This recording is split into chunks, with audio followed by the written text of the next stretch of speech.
Alrighty guys, I'm Casey and welcome to a brand new episode of Minecraft Survival. Last episode we put together this house, and in this episode you know what, I'm not exactly sure what I want to do. I just know that I got something on my mind that I just want to talk about. So, about 10 years ago, actually let's take a screenshot of those coordinates, just so I've got them, just in case I forget where we are. So, about 10 years ago, I was in college, and I made the decision, about 10 years ago, that writing was something I wanted to do. I wanted to do writing for a living. I wanted to be a writer. I wanted to be published. And I just want to set the tone for how that panned out for me. And I think I'm going to title this video Why Education is Important. It's going to be a bit of a talky video. And why I'm competitive, because I'm a very competitive person. Okay? But I'm a very unique type of competitive person. I like to compete to be the best. And then when I am the best, I like to push everyone else to be better than me. And I do that mainly because if you push someone to be better than you, then you've got somewhere to go. You've got somewhere to grow. You've got somewhere to get better.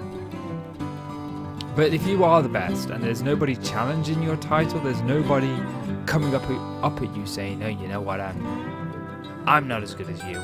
You're the best," then you're not going to get any better, are you? Because you're the best, and there's no way you can go beyond that. So I like to push people around me to become better than what they are, and I will happily pass on. I'm not sure I left that there. Hints and tips. So we're back here in the desert-themed village very briefly. I just need to grab some resources. But yes, so let's go back to writing, and let's talk about writing to begin with, because about 10 years ago I entered college, and I left school with a very mediocre education. I couldn't string together a sentence, let's put it that way. I couldn't write, I couldn't spell, and I couldn't write. And the reason for this, there is actually a legitimate reason for this. This isn't just me being thick, or it's not just me battling any sort of like form of I don't want to say autism, because almost everyone that I've met who's got autism, and I have quite a wide variety of friends who have different parts of autism, they're all like really well educated. So, but I don't know, back when we were in school, we used to call them special or slow, but now that's like not politically correct, and I don't know what the right terminology is, because, you know, I mean, I've met people from that walks of life, and they're usually relatively chill and calm. But anyway, so when I was in school, we had up to year 7, which is when I'd be about 13, be about a teenager then. I got some sticks, I got some cobblestone, which is what I wanted, and let's grab some bones while we're here. So right up until year 7, I had relatively good English. I used to enjoy writing in school, but at that age, I wasn't taught to string together a sentence. Like the things that my daughter is being taught now, my daughter's 9. The things that she's being taught now, I was taught in year 7, and later. And anyway, so in year 7, we had relatively good English, but then in year 8, things changed. You see, at the end of year 7, we had a teacher called Mr. Scott, and he left. We also had a teacher called Mr. Kennedy, and he left. Now, Mr. Scott and Mr. Kennedy, they were the heads of the English department. And when they kind of left, the whole English department sort of fell apart. And I had this teacher called Miss Ford. And my best friend at the time, his name was Scott. Well, he wasn't my best friend. He was just a good friend. He had the biggest crush on Miss Ford ever. And, you know, I mean, she was a relatively pretty teacher, but I don't know, I've always had a thing for people my own age. you know, as I've grew older, the people I've found attractive have always been in the same age bracket, give or take a couple of years, than myself. So he was like completely flaunting over her. And I remember in this English lesson, we read a book called Holes. And I recently, well, I didn't recently, I bought this book a few years ago, but I recently started reading it again. And anyway, we spent about, I don't know, about 2 terms. So a term in England, I don't know if it's the same in America, but basically we have a term from just after summer, which is usually around September time, and that term will last till December, till Christmas. Then you'll have another term that will last from Christmas till around Easter, and then another term that will last from Easter till like July, in which we have our summer holidays. Now, this kind of so for 2 of those terms, for 2.5 terms, because in the middle of each term you have a week off school, and at the end of each term you get 2 weeks off school. And well, about halfway through the last term, we found out that actually the class that we were in, all of us, we were all in wrong classes. There's like 5 classes per year at the school where I went. We had X1, X2, X3, Y1, and Y2. And all of our classes had been messed up and done wrong. Apologies, I've got a dry throat. So, to remedy this, what did they do? Did they decide to let us continue on the educational path we were continuing on at that point? No. They switched us. They put us in the right classes with half a term to go. With half a term to go, in some like ingenious way, they decided that it was for the better that we now go to a different teacher and we get taught something completely different than what we'd already been taught. You know, we were being taught how to string sentences together, how to string a story together, what makes a story, and then that was like our lesson on, say, a Monday. And then by the Friday of that week, we were now being taught something completely different. Completely different. And we were no longer being taught about how to string a sentence together. We never got to finish Holes as a group project, you know. We'd done a book called Stone Cold, and we were doing Holes when this happened, and it's like, all of a sudden we were uprooted from what we were doing and tossed into something completely new. And bearing in mind, each project is a term long. So, I don't have a crafting table. What happened to my crafting table? So, in the end, by the end of year 8, I had absolutely no concept of really how to write or how to string a sentence together. And then in year 9, we had this god-awful Canadian teacher. God-awful. I really struggled with English in school, right? I'm not going to lie, I struggled something terrible with grasping it. And this teacher, her name was, I can't remember if it was Miss John or Miss Johnson. She just didn't have the time for anyone who was struggling, you know. You either got it straight away or she wasn't going to help you. And she was one of those teachers that kind of like always sided with the bully as well. You know, she'd know that someone would bully you and she would stick you next to that bully or force you to partner up with that bully. And, yeah, I mean, I'm not going to lie, I was bullied in school. We all get bullied in school, I think. But, yeah, so it was just god-awful. I think I'm going to move this over one, actually. She was just god-awful. And I stayed in her class up until the Easter term. At which point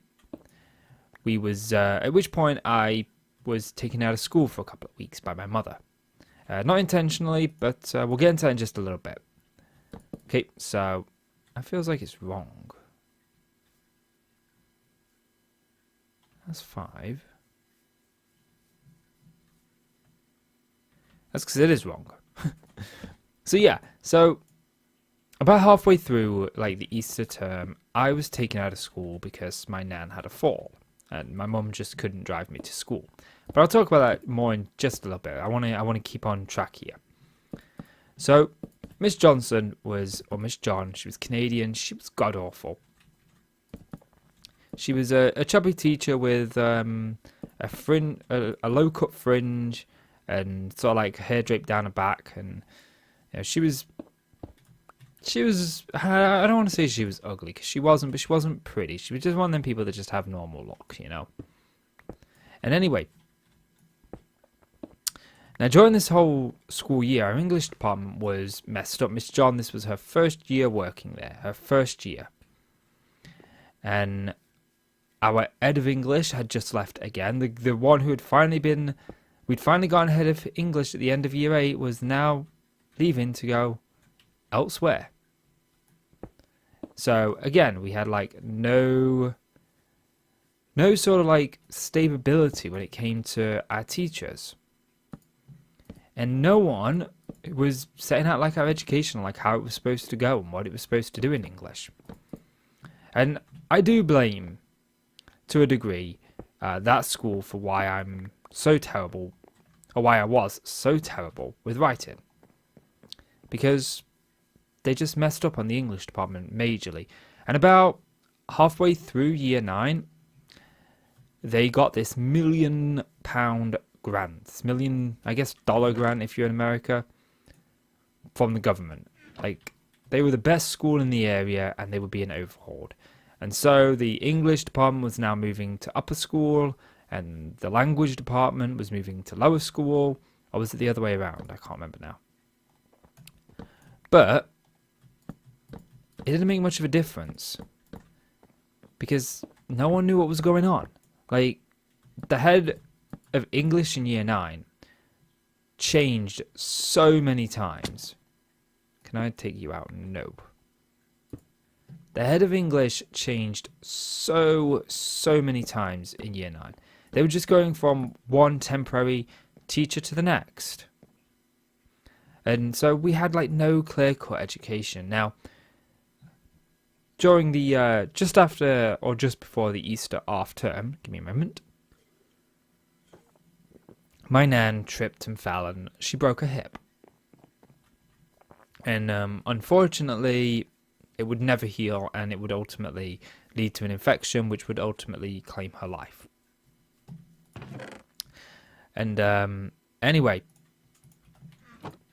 my mom took me out of school. I think it was the week before the Easter half term, or about a half a week before the Easter half term. It was something like that, because at the end of the term, sorry, not the half term. At the end of the term, Miss Johnson set some homework that I had no idea of.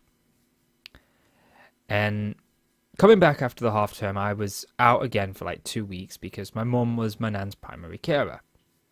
And my mum was looking after my nan. And I lived like 6 miles away from the school. And I know that doesn't seem like a lot. It's just literally, it's a 5-minute, well, it's about a 10-minute journey on the, it's about a 10-minute journey in the car, I still got friends who live in that village, and I still go and see them all the time, so it's only a spit down the road.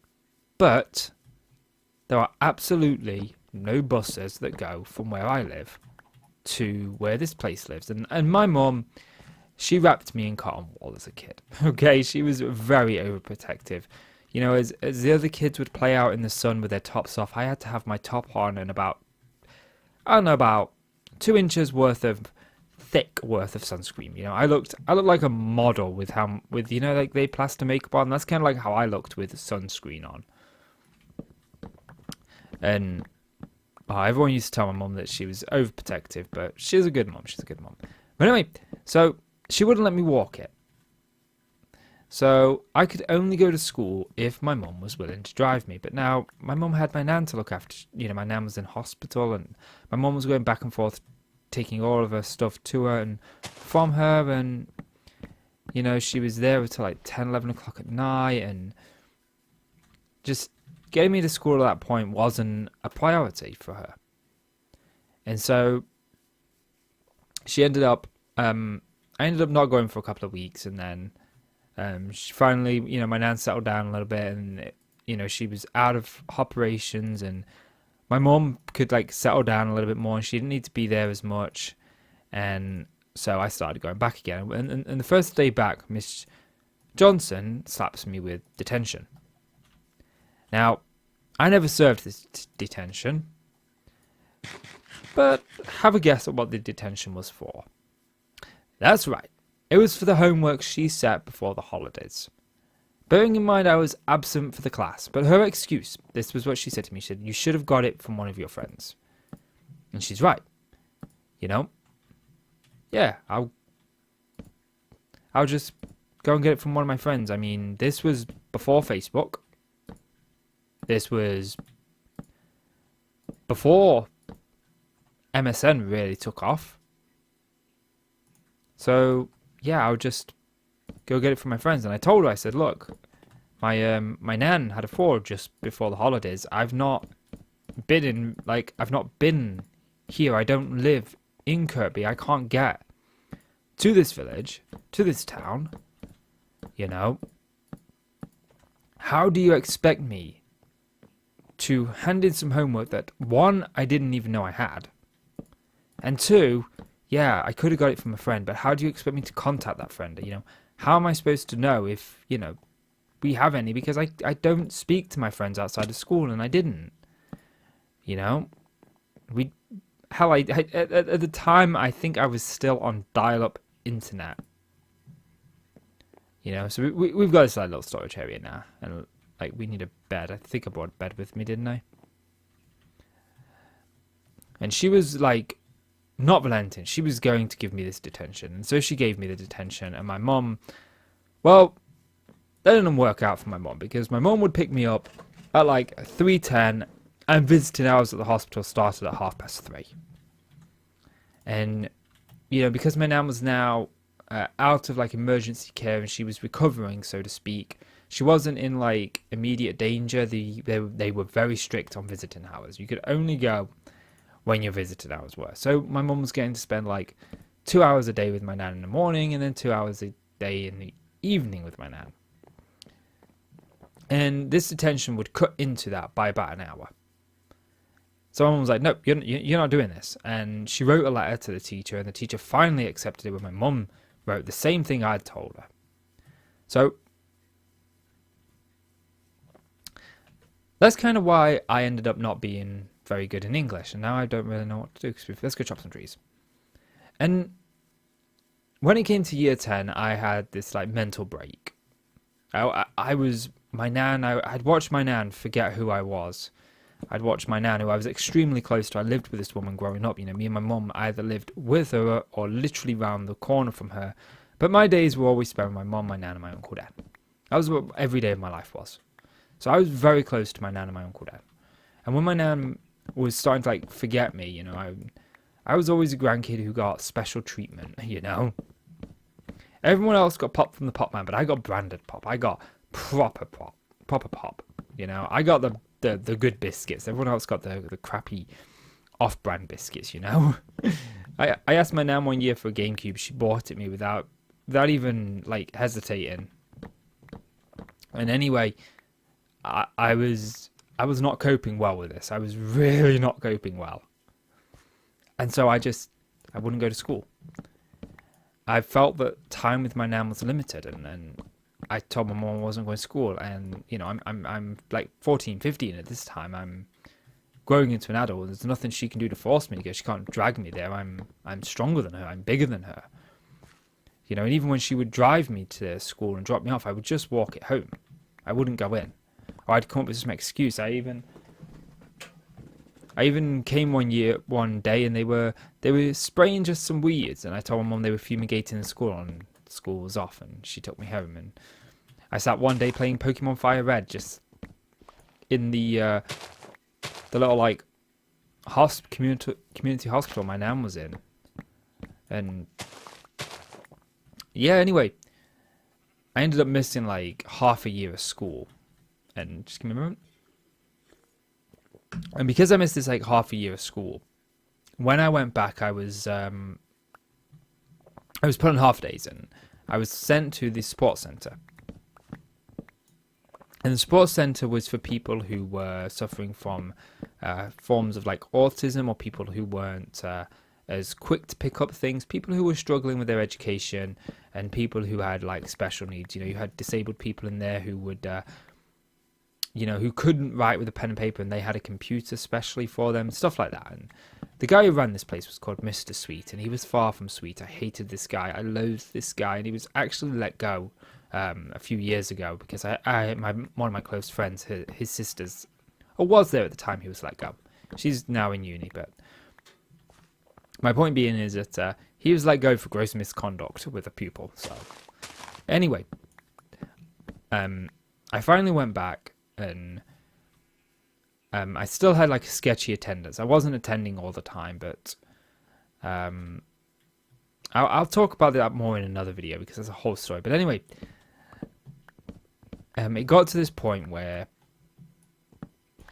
I was due for my GCSEs, and like I've been in and out of school so much at this point that my education was like nowhere near where it should be. Yet my predicted grades in everything, with the exception of art, which I had no idea why I took art. I don't even remember taking art, but I took art.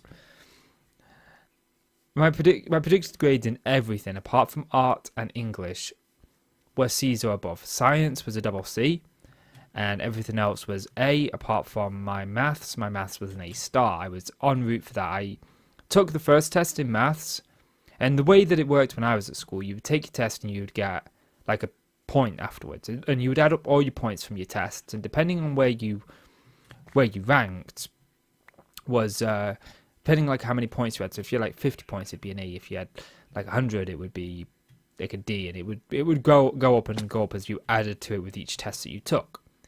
So I took my first maths test, and the highest grade you could get possible at this point, the highest pointage was it was like 65, I think it was, but it equaled out to an E. And almost everyone in my class got a U or an F. I got an E. I got one question on the entire test wrong. One. And I didn't actually get it wrong. I got it right, but the way that I write my sevens made it look like a 1, and I think the examiner saw it as a 1, but it was definitely a 7. So that's why if you see me sevens, I put a line through them now so people know they're a 7 because of that. But anyway, I was getting all my predicted grades, and then Mr. Sweet said to me, says, right, if you miss one more day of school, I'm pulling you out of your GCSEs. This was before I took any test, by the way. He said, I'm going to pull you out of your GCSEs. And, I was like, okay, fine. But then it came to the day that I was going to miss. Now, the day I was going to miss was a Thursday and a Friday, and there was absolutely nothing I can do about this. This was the day that my nan was being buried. She had a burial on the Thursday. Sorry, she had a service on the Thursday and a burial on the Friday. And I told Mr. Sweet that, look, I'm at a funeral. I can't come in on these days.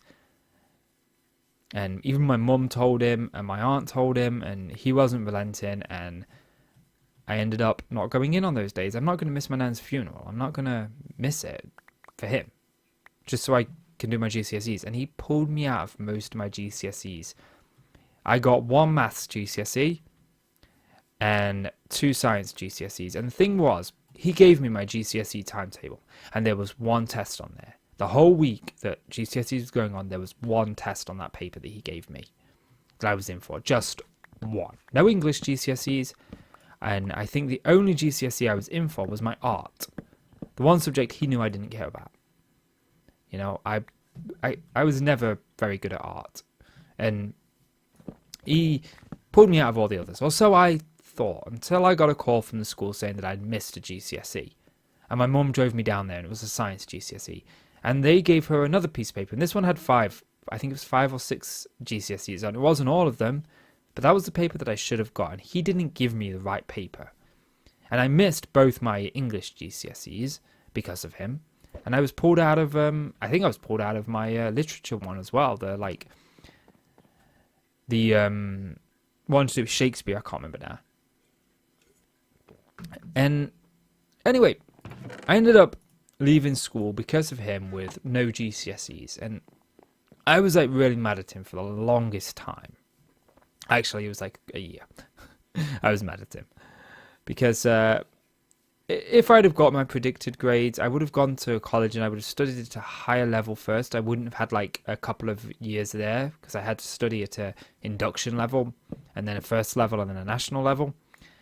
And if I'd have done that, I'd have never met my wife. I'd have never had my daughter, and the whole chapter of my life would have never existed because I would have completely skipped the course that I met her on. So I ended up not hating him in the end. But anyway, yeah, so when I left school and I went into college, you had to get key skills in 2 out of the 3 subjects. You could pick. You had to have key skills in either IT, maths, or English. And I picked maths because I was really good at it, and IT because I really liked stuff to do with computers. And plus all my friends went in there. And I sailed through these. Like, the teacher even turned to me at one point and says, you shouldn't be in these classes. Why don't you have your GCSEs? What happened? And, you know, I told her. And she said it, like, sucked. But, you know, I ended up, like, turning up to these key skills lessons. I was given the same work everyone else in the lesson was given. And like 10 minutes into the lesson, I was let to go home, you know, because I'd done it. I'd finished it, you know. And I started taking my time in IT because I'd just chill with my friends most of the time. I'd do the work and then I'd just like sit and chill with my friends. And in maths, like, I was at the popular table because everyone just like came and they would copy off me, and then everyone would get to go home early. And the teacher knew everyone was copying off me, but it didn't really matter. She was a really cool, awesome teacher. I think her name was Sally, I think. She was a really sweet teacher. But anyway, when well, this video is rambling on at 26 minutes, but that's okay. I want to finish the story. So, when I got into like my second year of college, and I met my wife, I transferred from one college to another, but that's another story for another day. And make your mind up on what trees you're cutting, and then cut them. Let's go over here. And you know, I ended up leaving the second year of college and going back the following year. When I went back the following year, like, I'd always been into writing. I'd always wrote stories, but I wasn't very good at English. I didn't know where a full stop went. I didn't know where a capital letter went, other than at the beginning of a name or a place. I knew that, but like when it came to the sentences, I didn't know. And I knew my fair share of there, and there, where, and where, and all of that. But I wasn't like overly adept. And so me and my best friend, he introduced me to the kind of the writing the way that I write today. He inspired me to write in like fantasy, like science fiction. And I shouldn't say science fiction because it's like, so like Lord of the Rings style, Game of Thrones style, kind of like that. Now, I'm not a fan of the Lord of the Rings or Game of Thrones. I liked Game of Thrones Season 1, but I didn't get into Season 2. But anyway, as I was saying, he introduced me to this, and we gave birth to a few ideas together. And one of those ideas was the idea of a great war. It would be this fantasy world with this magical race, and some great war would threaten the entire world, and our hero would be the one to unify the world under like a single banner or something of the sorts, you know. And we put together like these really cool ideas. We decided that the stories were going to start. We were writing one each. It wasn't the same story. We weren't writing together. We were writing against each other. We were competing to see who was the better. But we decided on a couple of things. One, there must be a ship scene of some description written on a ship, because we found that was very difficult. It's not something that's done a lot, and you know, our research led us to believe that this would be a fun challenge. We decided that there would be something to do with the council chamber. The council chamber would happen in the first chapter, and it would send the hero on his journey in a way. And we also agreed that we were going to contribute a character. I contributed a character known as the Lord Doctor, and he contributed a character known as Jace. And Jace appears in my world as like a shadow of himself, of who he really is in my friend's world, and same with the Lord Doctor. And so we ended up competing against each other. His story was named Tales of the Great War, whereas mine was named Endless Campaigns. And the story capped off at about, I think his capped off at like 60,000 words. Mine was like 80,000 words. But I had an advantage over him. And the advantage that I had was that I had my own computer. I had my own PC. I was also in college, and you know, the horrendous travel times that I had indoor at college meant I had like an hour or two to kill before and after college each day, and so I could just go and write. So I had more access to be able to write than him, whereas he lived in a family where when his dad was home from work and his dad worked away, that his dad had the computer, and then when his dad wasn't home, either his big brother or his mum had the computer. And so he kind of had to get on as and when he could. And anyway, we ended up like writing against each other, like competing to see who was better. And every time we pushed each other, and you know, I was noticing that he was using these big and complicated words that I didn't know. You know, he was using grammar, and it made the page look beautiful. You know, I think that words, when they're like properly spelled and there's grammar in there, I think they look really beautiful. And I know it sounds kind of creepy, but I think there's nothing quite like it. And this is going to be a longer episode, I'm sorry, but I'm enjoying it. And so we ended up like competing against one another, and it wasn't like, you know, when I'd write a chapter and it would be amazing, it would totally blow away what he'd just wrote. You know, he wouldn't turn around to me and go, "Oh, look at you," you know, or I wouldn't go like, "Hey, look, I'm better than you." It was like, you know what, I did really well, and what do you think? And he'd be like, "That's really good. You know, I love how you've done this, and I love how you've done that. I'm gonna use that. Do you mind?" And I'm like, No, go ahead. And we built on each other there, and we became so much better as writers. And you know, by the end of that story, I never published it. And I've still got it on my computer, but it's dreadful. It really is dreadful. Like, compared to what I can write now, it is dreadful. I make so many noobish mistakes, but it was my first attempt at ever writing like a full-length novel. And so we ended up pushing each other, and because we pushed each other, we ended up becoming so much better and so much stronger. And you know, we attempted to relive that glory after that with another book, and things just didn't pan out after that. But we lost countless hours, and I do mean countless hours. Like, I was on Facebook the other day, and you know how you get them like little memories come up? Well, I got one come up recently where what I tagged my friend in, saying 4 hours and 20 minutes. We're like an old married couple. And I knew exactly what that was. That was a phone call we had. And conversations like this would, you know, we'd go out in the evenings. Like I'd you know, go out after college, and you know, I'd talk to him while I was on the bus home from college, or he'd talk to me while he was on the bus home from either like the job centre or his job, depending on what time of year it was and what he was doing, you know. And we'd lose hours, just hours, talking about our worlds and our stories, and you know, so like pushing each other and building on each other, and just using each other as a cupboard door. That was our saying was, we're each other's cupboard door, and we're going to throw spaghetti at each other to see what sticks. And you know, I mean, some of the ideas that I had, he said were dreadful and terrible, and so I abandoned them because, you know, I trusted his feedback. And you know, some of them though that he did say he didn't like, I did keep. You know, and I did trust his feedback, but I also thought that maybe he might be wrong on this particular one.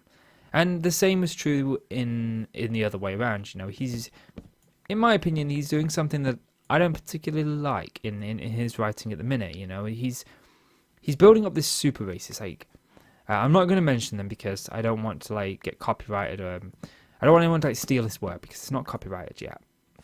So basically, he's got this like uber powerful race, and like every one of the heroes from every one of his stories is a part of this race. And it, to me, when you do that and you spread it across like multiple worlds and multiple verses, think of our writing as like Marvel or Capcom, you know, or something like that, you know, like a whole universe of different worlds interchanging with one another.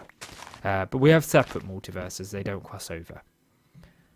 And anyway, I think the idea of like a super race that incorporates so many of your heroes kind of takes away from other characters. That's my opinion. And I've found people who agree with me that say, yeah, that's right. And then other people are like, no, I like the idea of a super race. Look at Dragon Ball Z, it's amazing, and it is, and it does work, I don't like it myself, and that's an opinion. That's an opinion. It's not a fact, and I make sure to tell him that, like, that's my opinion. I don't like it, but there are people out there who do like it.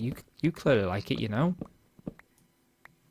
and that's the difference between like so easy when you're competing. It's easy to kind of like bring the other person down and go like, if he's got a good idea, you'll go, oh, it's crap, just to bring him down, just to try and take away from his good idea. And I don't do that. I really do like promote the good ideas and demote the bad ideas.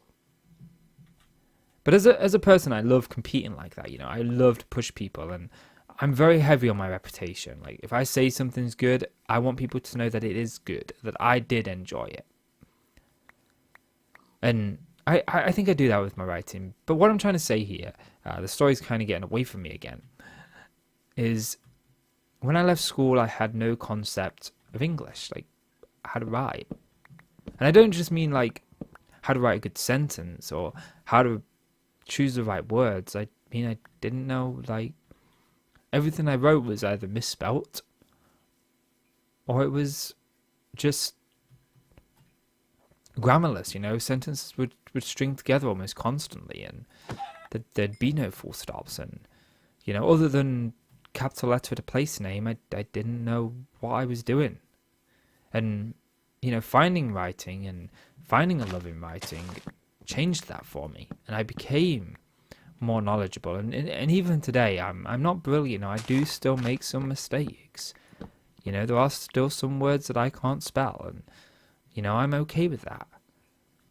I mean, I'm not okay where I'm like, I'm not going to bother learning how to spell that. But I'm okay with like, okay, so I don't know how to spell that. Let me learn. And I end up learning how to spell certain things that I didn't even know. Like neighbor was a really tough word to spell. I was trying to spell it, and it wasn't coming to fruition. Spell check wasn't correcting it, and I couldn't find out how to spell it. Google wasn't telling me what I was doing, and I had to, and I realized I was like completely spelling it completely wrong. I was spelling it Nayboor, and it's not, as Neigh, for nay, and then Bour for bore, and I mean, you could take out the U because so many times in England we use a U and you don't need a U, but I like to put the U's in because I think the word looks more beautiful. And it sounds stupid saying the words look beautiful, but I do find like words looking like nice and stuff, and so what I'm kind of like trying to say here is, if you find yourself like struggled with something like I did, challenged with English, find a hobby that sort of takes you away from it, and makes it a little bit better. And I think I'm going to put this here in the center. And I think I said that this video was going to be about something else, and I've kind of got away from it, but just remember that when you're being competitive,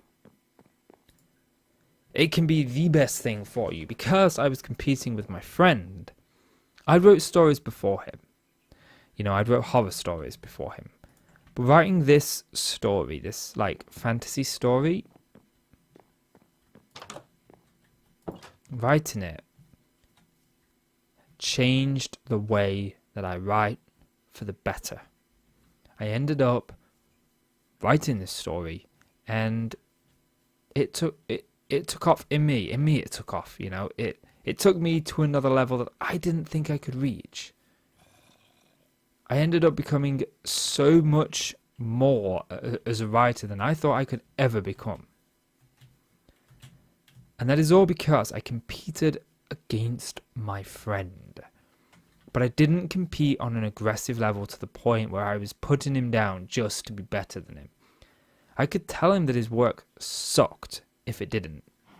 I could tell him that story didn't work. If I thought something was brilliant, I could tell him that it was terrible, and I knew he would take it out of the story, and then I would be better than him. My chapter would be better than him because I took away what was better than me. But I would never do that. When I compete with someone, I don't want to bring them down below me. I want to push them above me so I can climb above them. And, by realizing like what work he did that was good, I could then see what he did, see like how he described that fight scene, or how he what words he used to describe certain parts of the ship. I didn't know about a gangplank and certain terminology for ships at the time, and I learned that by reading his chapter about ships, and that helped me with my chapter. Whereas I could have told him that, all those terminologies, nobody's going to understand them. Not going to work. And then he would have probably took them out and gone like, hey, you know what? Yeah, maybe I need to lower the terms a bit. And, to a degree, I did tell him that some of the terms that he was using for some of the things, like some of the words were really big and complicated, and I didn't think people would understand them. But that was like a handful of words across the whole story, And that's another thing as a writer. We'll so often find ourselves using words that we know. Like, I said to one of my favorite words is pedantic. I love that word, but I'm the only person who uses it. And nobody else knows what it means. And, I have to take that out of my stories when I'm doing it. Because most people don't know what it means. And it's like being annoying and being irritable and not wanting to work the way you want it to work and stuff like that. I could be completely wrong because I've never actually looked up what the word means. I've just always used it as that kind of word. It's just something I've always used for as long as I can remember. But yeah. So when I compete against somebody like YouTubers, like I haven't got a YouTube pushing buddy at the minute to compete against, but I wish I did. Because I would become so much better because I would see what I'm doing wrong in their videos and then sort of make it right. But yeah, I do push people to become better, and I like to be pushed to become better. Is that zombie still here? I don't think he is. No. He would have despawned because we're more than 128 blocks away. Anyway. And so when you're working towards something, it's good to compete. But just remember, compete to become better. Don't compete to make them worse. Better yourself, don't make them worse. And me and my friend, we still do this to this day. We still compete to this day on certain things. I've got another friend who's into game making, and I'm trying to build a game, but it's very difficult with my time, unfortunately. So I can't compete against him as much as I would like to become better. But, every few weeks or so, we delve into it again. But yeah, I think that's going to call it for this episode, guys. It's a bit of a long one. It's like 43 minutes. Youch. I apologise for rambling on. I didn't actually know what I wanted to do this episode, and I got talking, and we went down memory lane. So yeah, I think that's going to do it for this episode. Actually, now I'm thinking about it. I think I talked about Mr. Sweet before on my channel. I'm certain I did a Minecraft survival episode back when I was doing the Bedrock edition about him. I'm sure I did. But yeah, I think that's going to call it for this episode, guys. So, if you've enjoyed the video, please do consider leaving a like. It really helps out the channel, and I really do appreciate it. So please do leave that like.